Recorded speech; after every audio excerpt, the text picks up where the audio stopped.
Hey guys, I'm going to show you different angled viewpoint of a nose here. So obviously we're looking at the model from low angle and we're being able to see the bottom of her nose. So let's go ahead and get started.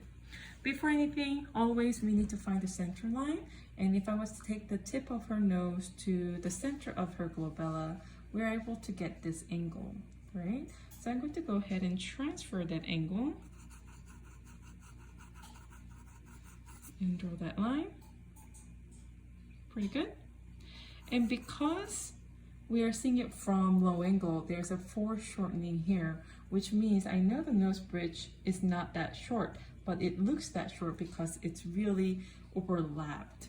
So I'm going to go ahead and concentrate on this tip, and this is the nose bridge, and that's the glabella, and we are seeing a huge part of glabella actually here.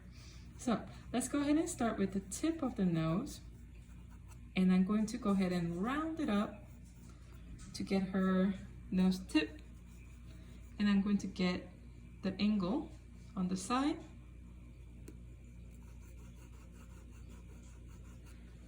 and angle on the left hand side.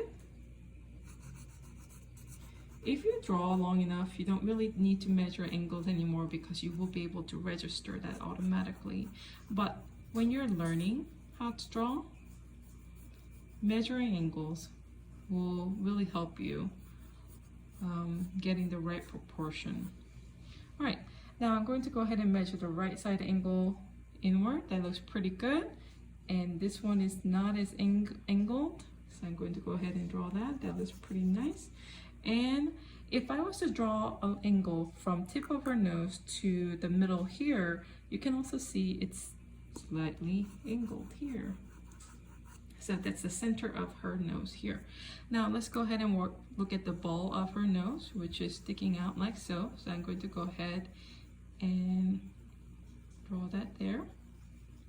And we can sort of see that's where her nostrils will begin. The thinnest part will be here. It's slightly thicker and slightly thicker. So I'm going to keep that in mind when I draw this kind of details. I'm actually going to be sitting down because I need to get the proper angles for that.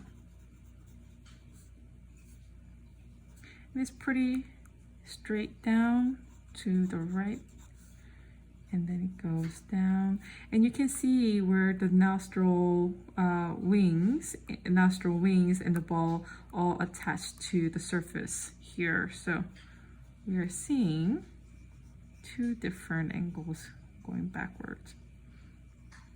Okay, all right, let's go ahead and get to this one. We can see the highest point is lower than the left-hand side highest point, so I know it's going to be lower here, and I'm going to measure that angle.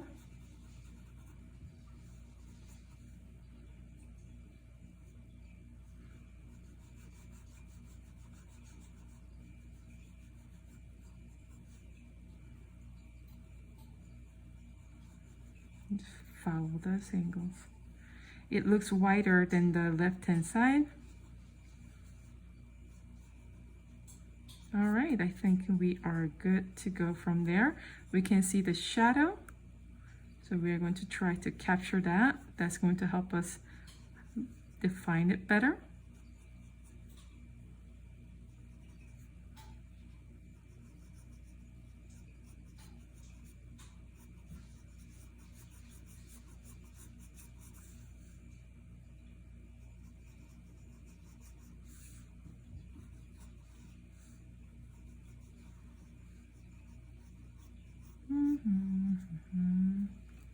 I think I'm going to make the nose not as pointy and bring it down.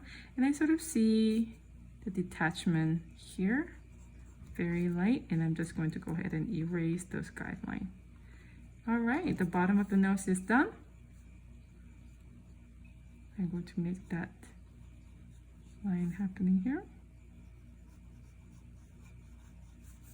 All right, let's go ahead and work on the glabella part here because I'm not really seeing any lines here. This is just shaped because of the glabella. So I'm going to go ahead and mimic that line. Do not draw what you don't see, really.